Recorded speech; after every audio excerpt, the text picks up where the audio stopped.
I think the biggest change is knowing that the worst case scenario is possible. And if you don't want that to happen, or you don't know how you're going to recover from that, it might be a good idea to just kind of like be aware. That's what the Biz Glitch Project is all about. Lessons learned the hard way so that you don't make those mistakes. Welcome to Biz Glitch 197. It's July 15th, 2024, part of our ongoing project all year long. Mistakes we've made, we've seen other people make. Linda calls them glitches. She's so sweet. And today's glitch, did you know that lenders have a 3-year look back when you are asking to borrow money from a lending institution? I don't know how this video isn't going to be 20 minutes, but suffice it to say, whether or not you are seeking funding from a lending institution, this is still a good practice to know because of previous glitches that we've already talked about, which is being organized with your documents, being organized with your taxes, checking, double checking, triple checking with professionals that are handling certain financial aspects of your business. You don't even know if one day you're going to need financing for your business. You may, out of the blue, we've seen it on a regular basis since 2018, where business owners are either expanding their business, or they're buying another business, or they're doing a reno of their location. Or a natural disaster strikes. We have another channel where we talk about natural disaster loans from the Small Business Administration, and time and again, business owners are caught unawares. A natural disaster happens. They're in desperate need of money to either do repairs to their physical business or to replace lost revenue caused by the disaster. And then the SBA gets their tax returns, and then the SBA sees net loss, net loss, net loss, or very minimal or insufficient revenue.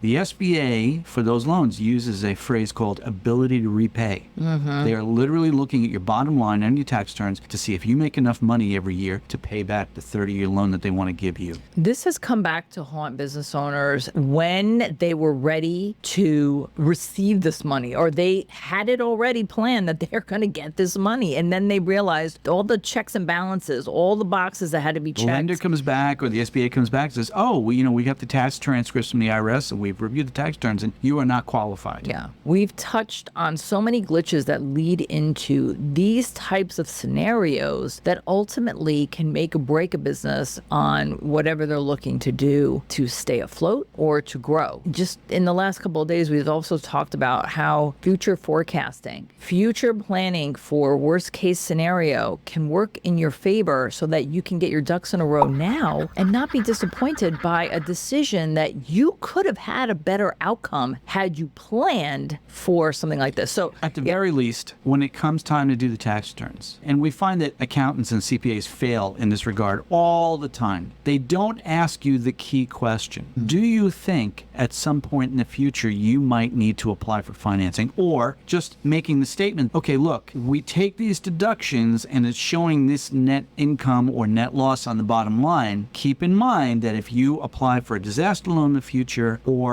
regular financing for your business in the future, the lender or the SBA is going to look back for 3 years. It's as simple as that. Being aware of that at the time of preparing your tax returns. This is another reason why this glitch project exists and why I thought it'd be a good idea to share some of this. We know that it's very easy to not listen and take advice from someone like us. We also know that most people will learn the hard way based on the actual application of a bad decision or bad practices. Comes around and bites them on the blink. And then all of a sudden you are an expert in this topic because of the decision you made and the consequences that prevailed. And we're just trying to say, hey, this is possible because it happened to us. These are some little things that you can do to adjust ever so not that big of a deal to make a change. We got more mistakes coming, not to worry. The next one's like tomorrow. Like, already? Yes, tomorrow.